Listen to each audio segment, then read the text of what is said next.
Hello, everyone.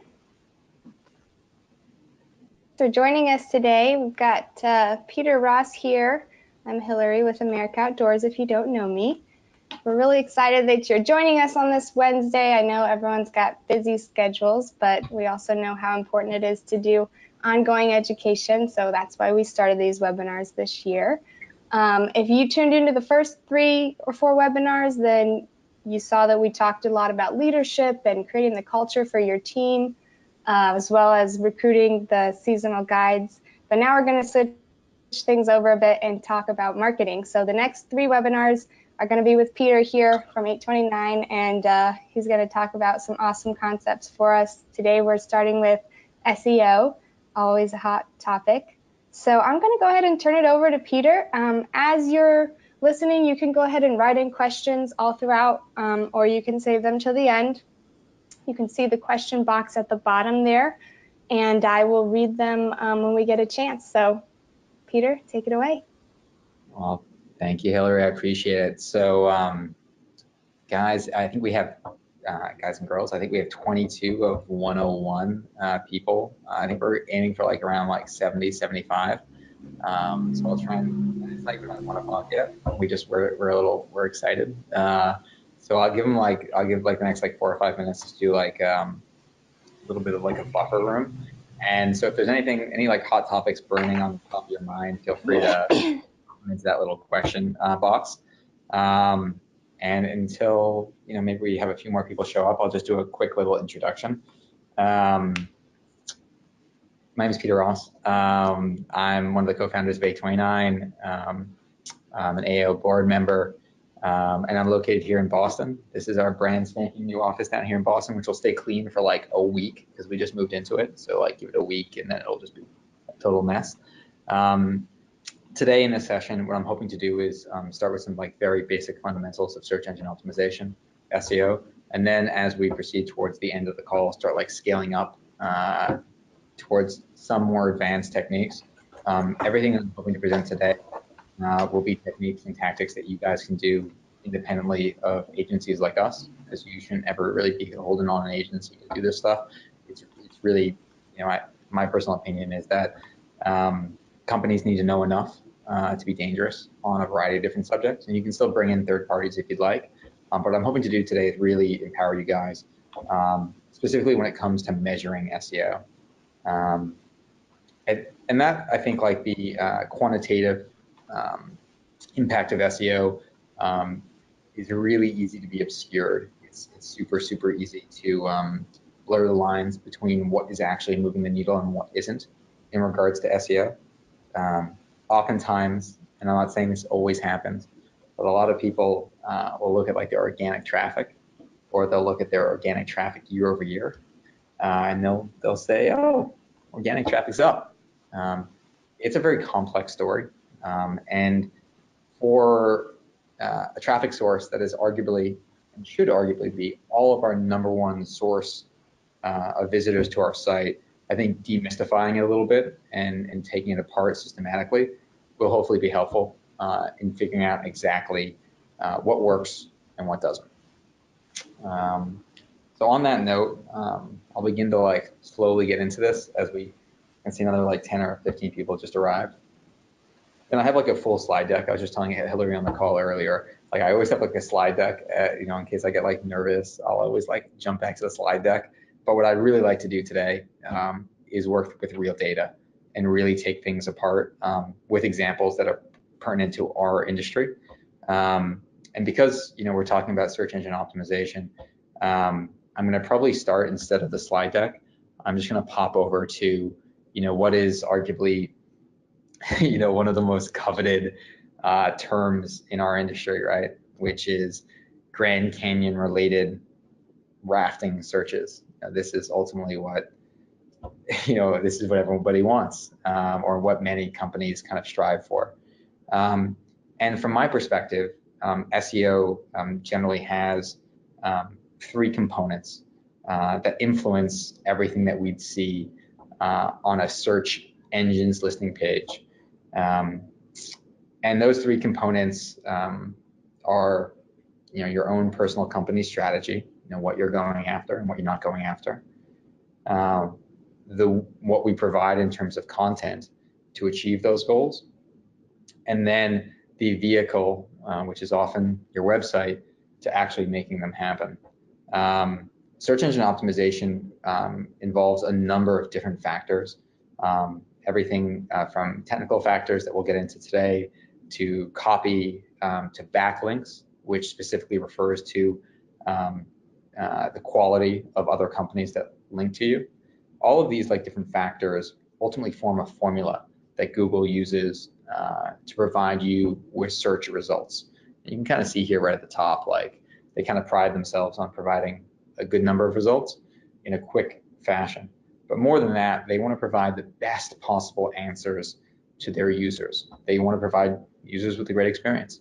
And so their algorithm, which is not published, by the way, so what is actually powering Google's engine, that formula isn't published.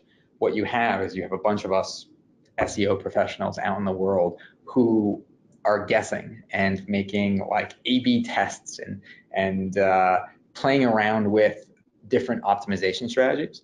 And when one works, generally, unfortunately, it'll work for a short period of time, and then Google will catch on and then update their algorithm accordingly. Google doesn't want us to game the system. They want us to produce really great content, which they can align to a user's search. Another way I think about it, right or wrong, is that I'm essentially just trying to be a resource for clients to complete a goal. And if you think about a lot of search terms, like this goal, this objective, Grand Canyon rafting companies, in many cases, this is a question, right? Best raft guide in Grand Canyon, or what type of raft to buy. Pretty much almost all of our searches are questions. And so that's the way I think about SEO. I think about just answering these questions. So let's start at a macro level here, and let's take apart this listing. So here we are. We have typed in Grand Canyon rafting companies, one of the most expensive terms from a Google AdWords perspective, one of the terms with the most volume from a user perspective, and arguably one of the terms that has the most applicability. So let's take it apart here. About 80% of people will never scroll down here, which is nuts, right? 80% of people will not scroll down. And so let's look at what we have here. We have an ad, which is probably costing a couple bucks, from a rafting company, an outfitter, right? And as we scroll down, we have this puppy right here. Now this is somewhat new. It's called a structured snippet, or a piece of schema. This is actually, I classify it as SEO, because while I'll pay for this, I'll have to earn this. So based on the content you produce on the site and the way in which you structure it, Google will reward you with a structured snippet or a piece of schema that appears on the front end.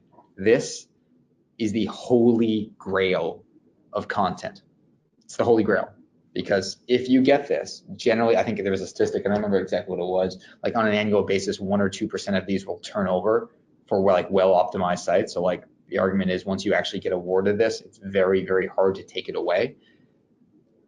We'll get into structured snippets in a little bit, but it's often an overlooked piece of SEO, because not only does it require content and positioning, it also requires a little bit of front-end development. You often have to go in and individually code a page in order to achieve this. And I guess I'll just show you a quick example here. I'll just open it up real quick. 9 times out of 10, they're also lists. So here's a page, Grand Canyon River Rafting is the URL. Grand Canyon River Rafting trips. I'm guessing this is the H1 or the header one. I'm guessing. I could go look in the source code and find out if I really want, but I probably don't want to do that right now.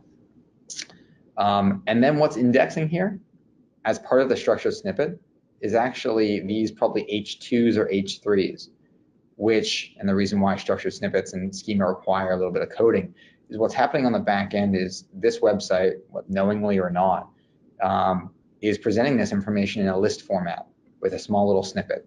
And when we see how that actually works on Google, what's happening is Google is pulling each of the trips names, because Google is determining that this page will provide users with the top, Grand Canyon rafting outfitters based on the fact that they've ordered their information thus.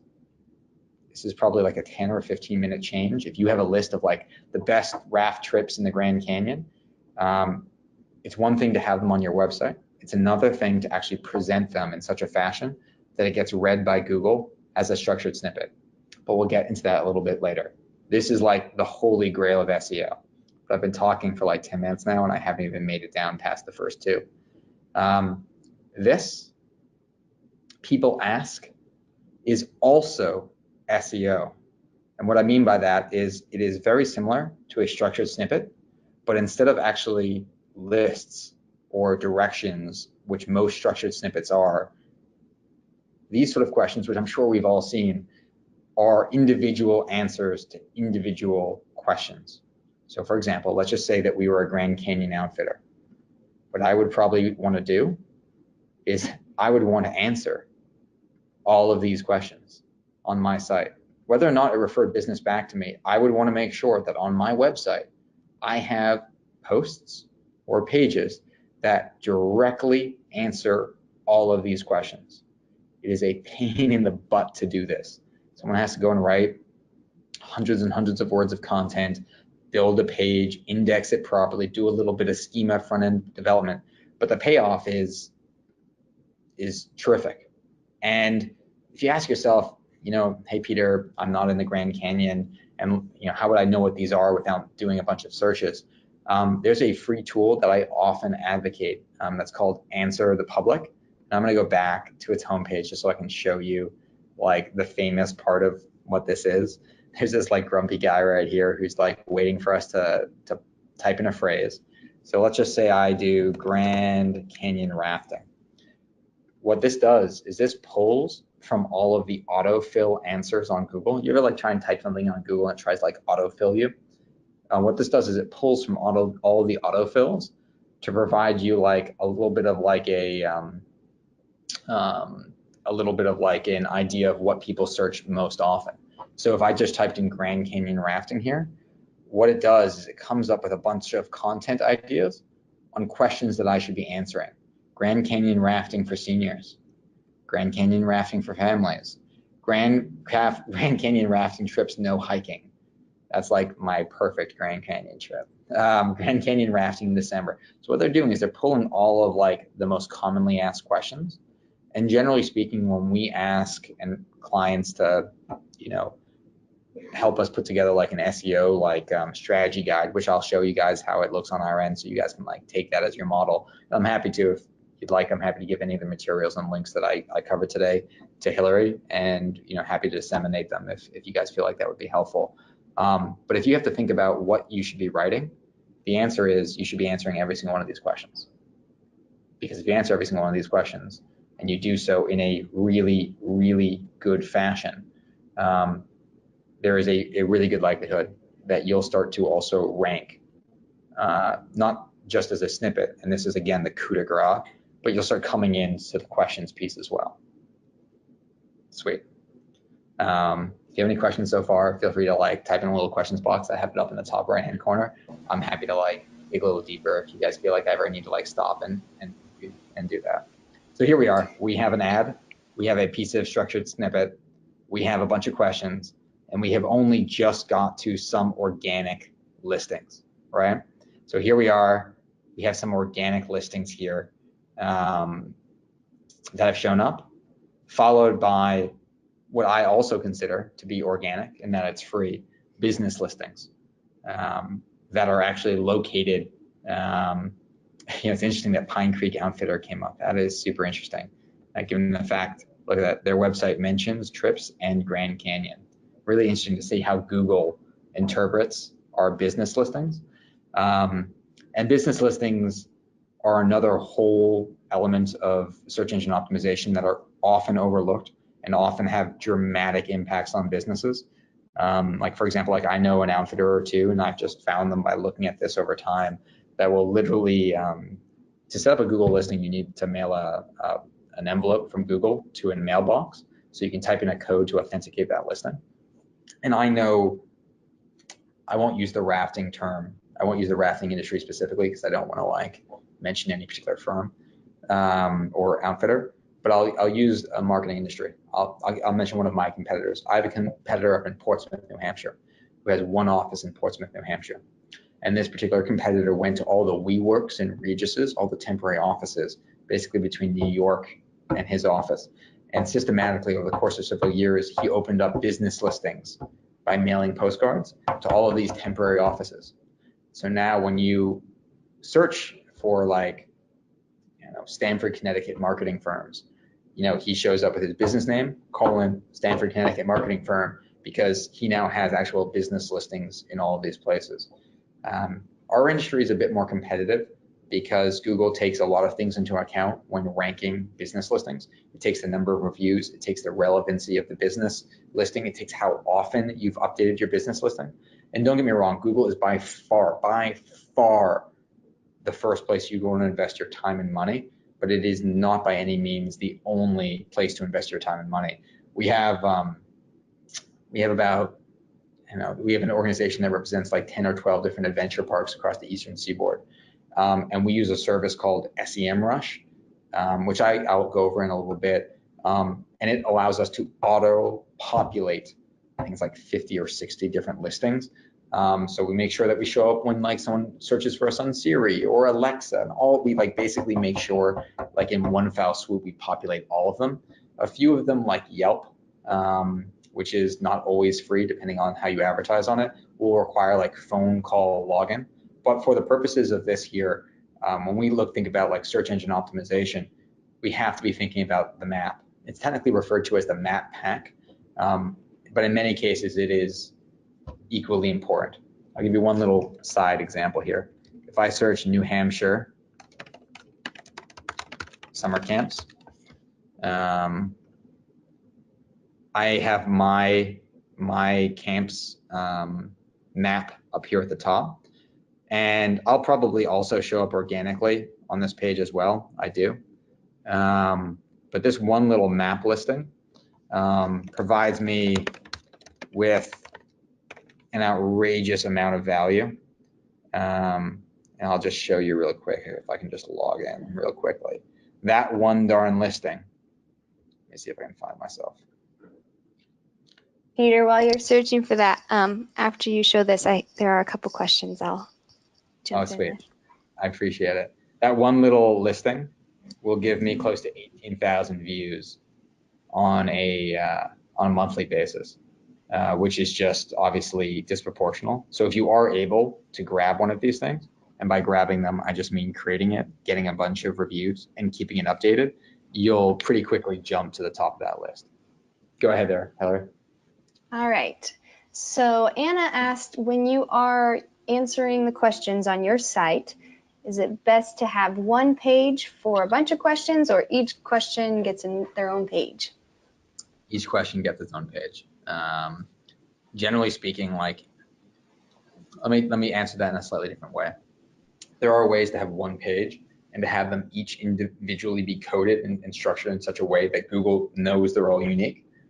But if you don't have a front-end programmer on staff to make sure all that stuff is actually sorted, what's probably the best way of doing it is on a blog post. For a variety of reasons, a blog post might work best. Mentioning it as the title, mentioning it as your H1, and then including it, we like to say 5 to 7 times in the body copy. But to do so honestly and authentically, while it's a bit of a pain, that would be what I would recommend. I would also recommend that you don't do any post along these lines that is under 500 words, and that you never duplicate content. So like the idea that you'd answer like 10 questions by like copying and pasting, it genuinely needs to be fresh content every time. Or at least that's what I'd recommend. Awesome. And then Heidi was curious, the Answer the People website, does it pull in audio searches too? Do you know? So that's an interesting one. I don't think they pull in audio searches. There is like, we did this for Stanley Healthcare. There is a way to structure your site for audio-based searches so that your site is more relevant. Like we did like some like, it's actually related to like ADA compliance. It's like the second level of ADA compliance. That's like the auditory compliance. I'm on the web team, I'm on the marketing team, but when the web team built that, when they were going through that level of compliance, there was some service that they used that provided them a little bit of like a framework there. I'll check in after this webinar, and if you want to shoot Hillary an email directly, I'll try and find that for you and get it back to you. Awesome. Thanks, Peter. We good? You are. All right, sweet. So this is the search page. And if we think about how much we spend on advertising, or how much some companies spend on advertising, there's one ad here. There's only one ad. This is SEO. It's earned with blood, sweat, and tears. This is a toughie to get. These are just whoever shows up and writes the content in many cases. Clearly, Grand Canyon has a lot of content written. It's very competitive, but chances are we're in markets that aren't. A lot of outfitters, like I'll give you one example, like Idaho, I know, is wide open, whereas Grand Canyon is highly, highly, highly competitive. All of this is earned. The map pack is earned, and so here we are with a scenario where there is incredible value here if we want to actually capitalize on it. And that brings me to another interesting question on how we actually monetize this effort. I have somewhere, let me see if I can find it for you guys. I pulled this up prior. So within Google AdWords, they have a tool called the Keyword Planner.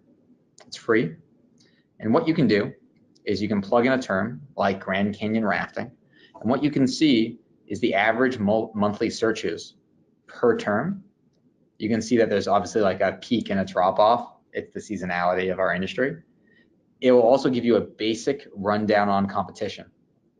So like Grand Canyon rafting trips, super high competition, super high.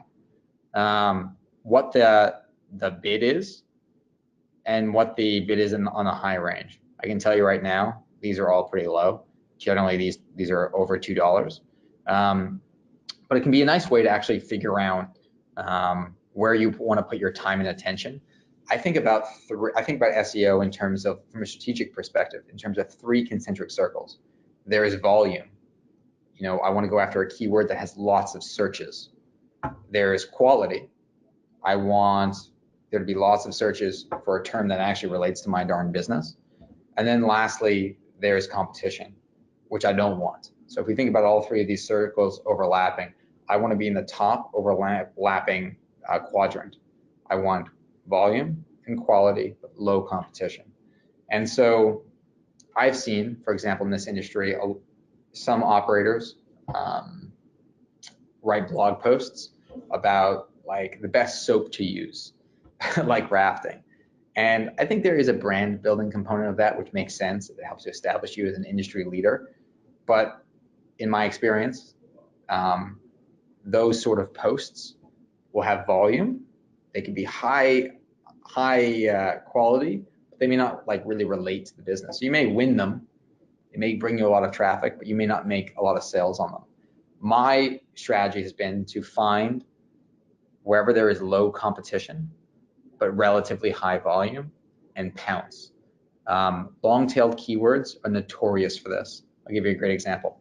That answer the public search that we saw earlier, that was like best Grand Canyon rafting trips for seniors. I had actually like never thought of that before. So let's look at that one. Grand Canyon rafting trips for seniors. Interesting term, right? So what has happened here? Pretty interesting. I have this company right here, bikeraft.com, elders on the river, senior citizens who refuse to miss out. That is a piece of content that is a super long tail content. And what it has got them is first or second rank.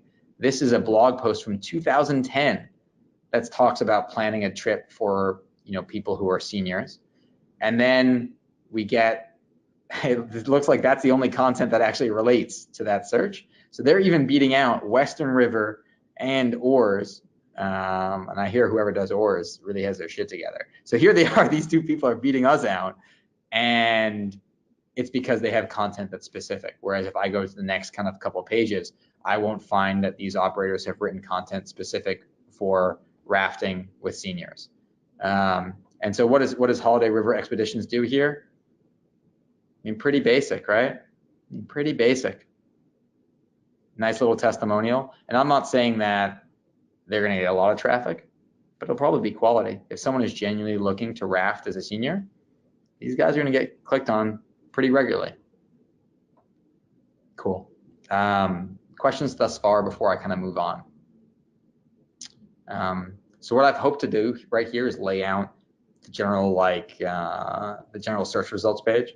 What I'd like to do now is I'd like to move towards the quantitative evaluation of our efforts. Essentially what I'm getting at is like I was showing you with the Google AdWords side, where it has all of those different keywords. What I'd like to kind of get at now is to take a look at a scenario where you can actually measure that tangibly, so that if you and your company decide to hire an agency to help with SEO, or if you decide to do it in-house, or if you decide not to do it and just want to see what the impact is going to be of not doing the darn stuff, you'll be able to measure it in more or less real time. And there's two services that I'd recommend for people to use. One is Moz, M-O-Z, and the other is SEMRush. They're more or less the same. They're competitors. You can choose one or the other. And essentially what they do is they allow you to index your rank on each of these terms. So for example, I'm going to log into Moz here. So Moz, and I could use a couple other clients, but I prefer to use, someone, and this is technically all public information, so I could show it. But I think it's probably best if I don't show other rafting companies. So this is for my own website, 829, right? And I have a couple competitors in the market. And search visibility specifically is measuring how visible I am on Google as it relates to the terms I care about, right? So these are the other big firms in Boston who looks like they've all lost between 10 and 22% visibility on the terms that relate to me. And I've gone up 14% in the last week. Not bad, right? So let's delve into how you might actually use this though. So there's a rankings tab right here. And what the rankings do, oh, it's so cool. What the rankings do, maybe I just think it's cool, is that it shows you how you're ranking. And then over time, these little bars with this little Google update is when Google pushes a new update to the algorithm. And sometimes we will see after an update, we'll see dramatic swings in ranking because Google has changed the way they evaluate. Well, let's put that aside for a second. Let's start with something even more basic. These are all the terms I want to rank on here in Boston. I want to show up for Boston Marketing Agency, Boston Agency, Boston, Massachusetts. I want to show up for all of these different terms, right? And what this is doing is it's showing me what the monthly volume is in terms of searches, and it's showing me how I'm improving, staying stagnant, or declining. So for example, on the term Boston Digital, I've moved up 14 places and I'm now number 12. On the term Boston Area Marketing Agencies, I was number 4 and now I'm number 7. So each of these terms, let's just jump into Marketing Agencies Boston. And so this is new for us because we never used to be in Boston. We used to be in Brookline. And so from an SEO perspective, here is the term. My current highest ranking position is number 8. You can see me here in blue. I have just accelerated. And I did so, it looks like, at the expense of Tribal Vision, who lost ground. And to a degree, Boston Interactive, who lost ground. Because ultimately, there are only going to be so many winners and losers. And the secret to winning the terms that you're interested in is not to sit there and come up with something from nothing. The secret is to look at what your competitors are doing to rank. So you can see built-in Boston has marketing-agencies digital Boston. You can see a lot of them have top marketing agencies in Boston. Does that make sense? So they literally have a page on their blog about how, it might actually list their competitors. That's the length at which they want to go to show up they are literally listing their competitors because they really want to be relevant for the search marketing agencies in Boston. So imagine you want to go after the term again, Grand Canyon tour operators. You can't just list yourself because Google is going to go, well, you're just talking about yourself. That may not really be a good list of the best Grand Canyon tour operators. The best way to do it would be to list 8 tour operators, perhaps list yourself first, and then list other operators who may not be necessarily direct competitors for a variety of reasons. I'll give you one example. I have a California client that is a retreat and conference center, and they want to target retreats and conferences around Southern California. And so they want to rank for best retreat centers in Southern California. So what they've done is they've put themselves number 1, and then they've listed 3 or 4 other competitors that aren't really competitors. Like one's like a Hilton downtown. And if you want a Hilton retreat, you're definitely not going to my client. It's adverse. And they listed one that only has a capacity of like 50. Again, all truly good programs they would refer to, but not direct competitors. And you can see in my case, I don't have a Boston specific page. So if I wanted to move up on this page, what I would do is probably build a sub page that said best marketing agencies in Boston. And I would begin engaging these tactics because it looks like almost every single one of the ones who rank above me are using that tactic and I'm not, which might be holding me back. What Moz also lets you do is see who's showing up in the local pack, the map pack. So just to show you a quick example of what that would be, this also tracks whether or not you're showing up as a map. So here I am on this search, 3 ads. I scroll down, 829 studios, Boston Digital Marketing Agencies, were the number 1 non-ad on the map pack. And the reason why I just have this new office behind us is because I decided, I know this is going to sound super silly, but we were in Brookline, and for like 8 years, I never got one single Boston client for being in Brookline. Never got a Brookline client for being in Brookline. No one ever found us. So I got a Boston address, as silly as that sounds, and now every day people are calling, hey, I saw that you're a Boston marketing firm, because that's what they're searching. They're searching the city. This is the same reason why setting up a bunch of local listings around any destination you can get along the river is so huge, because when Google's thinking, Grand Canyon outfitters, they think, well, whose business is closest to the Grand Canyon? In some ways, that plays a factor. And then again, if I scroll down, I'm sure I'm going to find myself down here at the bottom. The reason why Moz or SEMRush are so incredibly important is because oftentimes, if you're just searching for terms that relate to your interests, but you're using your own computer, oftentimes that can pervert searches because Google wants to give you specifically the best possible results. And in doing so, they may not give you a true national or local impression of what people are actually searching and what's showing up. And so that's why SEMRush is really nice, because it can be like it's a layer of truth about how you're actually ranking. But more realistically, like I went down to New York last week to present for like a tour operator, and I was like, here are all your competition, here's how we're ranking, and this is how much of the market share we took at the end of the quarter. And you can see that too by this little tab right here where it says competition. So what I've done here is I put in a bunch of terms that I care about, and now I can see how much of the market I'm taking from my competitors per term. So Tribal Vision, Boston Interactive, 451. So if we look at a term, marketing agencies Boston, we've moved up 2 spots. Tribal Vision's moving up. They were basically non-existent. Boston Interactive lost 3, 451 went up 1. So it basically is showing me how I'm doing and then how my 3 biggest competitors are doing. And oftentimes, like I'll tell you right now, I probably need to get rid of Tribal Vision because Tribal Vision has consistently lost so much rank. I'm not even considering them an SEO or an organic traffic competitor anymore, because look at them, they're all on like the 2nd page for everything. So I need to find who replaced them and move them up to my list so I can benchmark myself against my competitors. Does that make sense? Cool. Any questions, Hillary? How are we doing back there? You're doing awesome. Someone did have a question about how to track for your SEO keyword ranking, and you answered it. You think we cover that? Heck yeah. All right. So. Cool. Sweet. So not to be negative, but a warning would be that sometimes I have found operators who are hiring SEO companies, and what they get is this. Where's my Google Analytics? Oh, where'd you go, Google Analytics?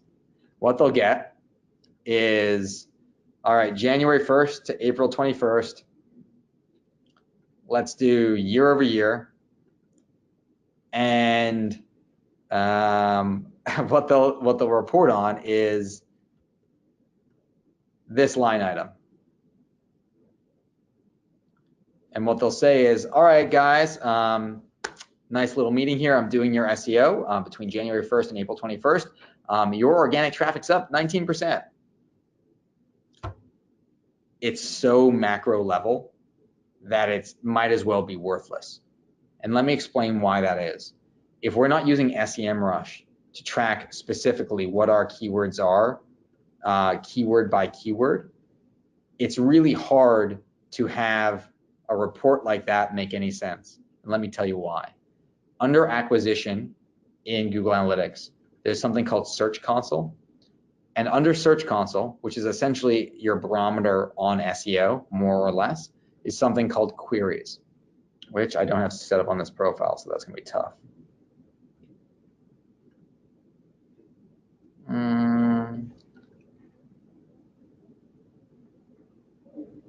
There we go. So what queries do is, I think I have too many profiles here. It's going to take me a while to find the right one. What queries basically show you is what people were actually searching you to find you. I guess I can show you another way. I could go back to my business listing, and it'll more or less convey the point. Search engine optimization for most companies, for most small outfitters, the vast majority of searches are branded searches, which is to say searches that involve the company's name specifically. So here we are at 829 Studios for our local listing. My number one search is my own name.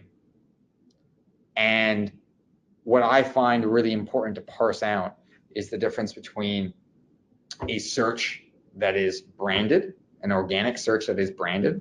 They're going to find me either way. If your organic branded is up, it's an indication that you might have more word of mouth. You might have more customers who are researching you. But what's really important is to differentiate our branded organic that relates to our brand name and our non-branded organic. That is incredibly important. And that's the reason why when like judging the effectiveness of like SEO, you have to almost forget that big line item when it comes to like SEO acquisition, or at least what you have to do using Search Console, which would give you that little, like those little readouts of the exact terms that people use to find you. What you have to do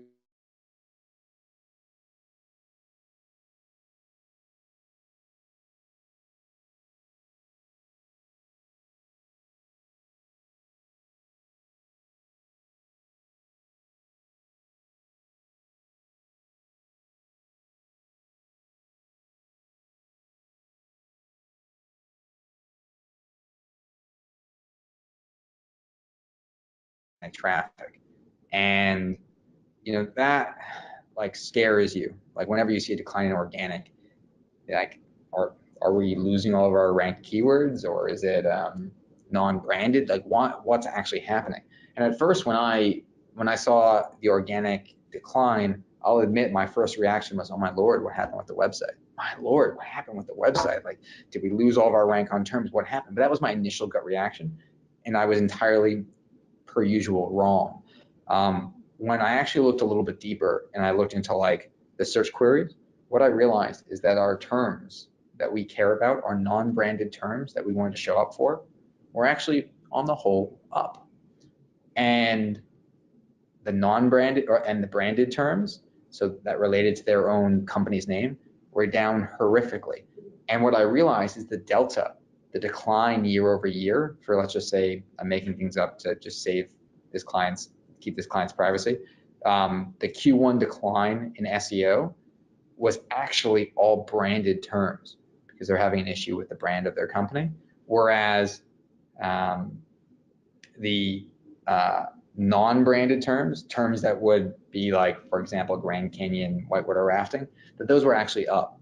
But I didn't know that, and so I panicked. And so just having a good understanding of what organic represents, branded and non-branded, help you figure out, can A, help you diagnose an issue with your company, but B, being able to say, hey guys, last year we had 10,000 branded searches in Q1. This year there's 5,000, or this year there's 15,000. That is a very different discussion from saying, hey, we get the vast majority of our non-branded traffic from these 100 keywords, which we've identified in Search Console. Additionally, we are, through Google AdWords, buying an additional 50 keywords that we're trying to buy traffic for. I would like to measure the amount of traffic we get from our non-branded keywords and the keywords that we have to buy through Google AdWords instead of getting free. I would like to see our visibility and traffic from those terms year over year. It's a very different conversation. And I mentioned AdWords there, if only just because if you're willing to spend money on a term, chances are you should be tracking it from an SEO perspective. And so there's a little bit of a cheat here. If you just go into your Google AdWords campaign and you look at the top keywords that you're trying to purchase for, that's a very easy way to start your SEMRush account or your Moz account. Because if you're willing to pay $2, $3, $4 for these things, you're sure as heck want to track how you're doing to get that traffic for free. Couple questions, Peter. Yes. If I can interrupt you. Jill asked, how do you set up local listings? My address is outside of the major tourist town. I want to be found in searches. You talked about this a little bit, but maybe if you could go a little deeper for Jill. So one of the things I'd recommend you guys doing is I have so much on here, it's sometimes easy to lose it. Moz has a resource section. And if you have any questions, all I would recommend you do is Moz and then type in your question, how to set up my local listing.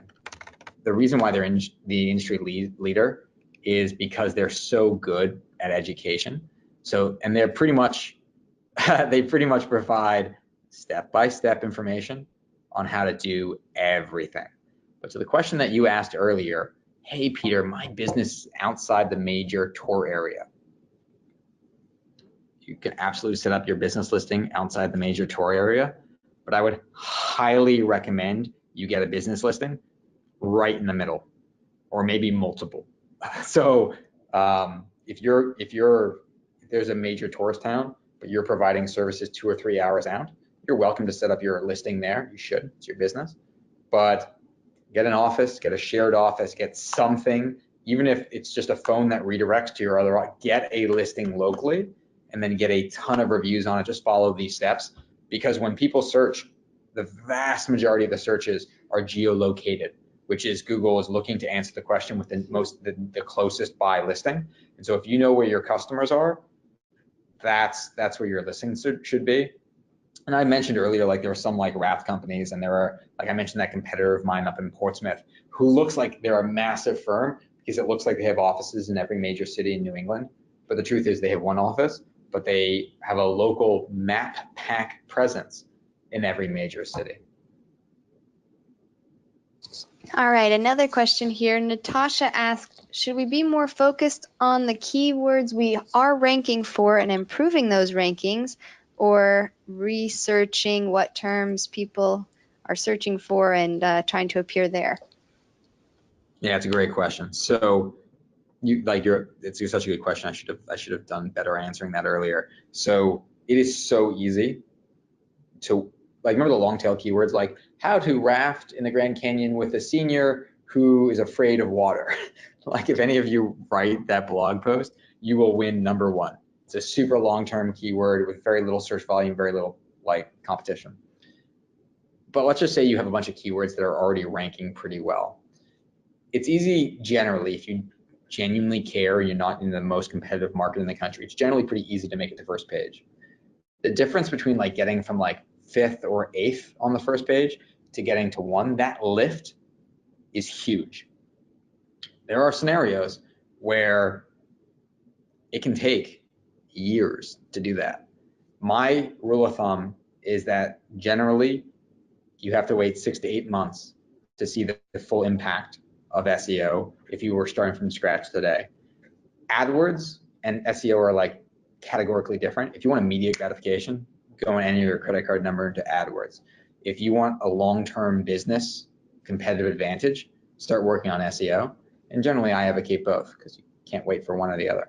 So if I were you, what I would do is I would look at what you're ranking for and think about what realistically you'd be able to make in terms of gains. But if you're at a point where you're number 3, it could take you a year of work to get to number 1, a year of front-end development and optimization and content writing and, it could take you a year to get to that point. You don't want to waste all your time there. You want to make sure it might be more beneficial for your company to cast a wider net. Thanks, Peter. Thanks, Hillary. Anyone else? Guessing no. Okay. Another interesting tool that I want to show you guys, which is totally public, is a tool called SEMRush. And I'm going to use ORS here as a little bit of a guinea pig. Again, it's all public. You can do this for anybody.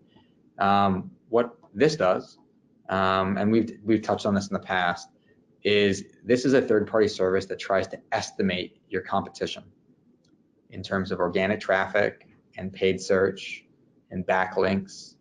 It tries to estimate where their traffic is coming from. So for example, this believes, I'm obviously not going to mention anything to the contrary, but like this believes that the term whitewater rafting, of which oars.com ranks position 6 for and has a monthly volume of 60,000 users, contributes 6.57% of our total traffic and a value of $2 a click otherwise, right? Does that make sense? So like it has all of the ranking positions. It has what it believes to be our competitors. And by our, I mean ORS. It gives an estimate. Remember how we were talking about this? Branded versus non-branded traffic, right? So this scenario would be 829 versus marketing agency in Boston, the breakdown. And then top paid keywords and main paid competitors. And then it does a bunch of position mapping, and then it pulls a bunch of sample ads, a bunch of backlinks. I sometimes find this helpful when evaluating competition. It's by no means gospel. It isn't. It's wrong much of the time because it's using, it's like estimating traffic. But I find it to be helpful. I really do. And I would advocate that you not live in this, but that maybe you touch it and you check in once a month on that sort of information, just to keep it as a baseline. The other tool I want to just introduce really quickly before I end, and I just pulled up Canyoneers real quick because I saw they were ranking, is GTmetrix. GTmetrix.com. Remember I was mentioning early on that like SEO is content, it's strategy, it's technical. GTmetrix helps you fill in that technical box really well in the sense that it will tell you what it thinks is wrong with your site. So like, for example, it believes that we need to optimize these images. We need to enable compression. So there's 2 scores here. Page speed is actually directly from Google. This is a Google metric. And Y slow is more of like a third-party amalgamation. It can be helpful to run this on your site and to clean up some of the nittier, grittier elements. Just keep in mind, this also is by no means gospel. If we were to put like ORS into this, or AOA Adventures, or Austin Adventures, or Ciclismo Classico, or any of our newer sites, you would likely see a mixed bag here. Some rules are meant to be broken. Some, like, a site that would get all 100% here would be a site with just like text on the homepage in black and white and no images, right? You need to know when to break the rules, but it's also nice, like if you just have a bunch of like 15 megabyte images that haven't been compressed, compress them. It's a nice little way to like clean those up because Google does take that stuff into account. Just working through a few of the other like items I pulled up here just for this session. Idaho, I mentioned this earlier, like Idaho's competition being a little lacking. I think there's like some more opportunity in some parts of the country than others. Where it's not lacking is in reviews. So Cascade Raft and Kayak, the fact that they got 103 or 133 reviews is incredible. You can now work your reviews into your Google Ads listing. So when your ad shows up, depending on your review software, you can also pull in star ratings, which help. And you can just see Cascade #1 on the map pack and #1 organically. That feels pretty darn good, pretty darn good. And so if you were looking to take these players apart, you'd be looking at what it is about each of these pages that provide them with that rank. I can tell you right off the bat, they don't even have a secured an SSL, which is usually like a pretty big ding for organic, and yet they're here. And so this is why this concept is an amalgamation of factors.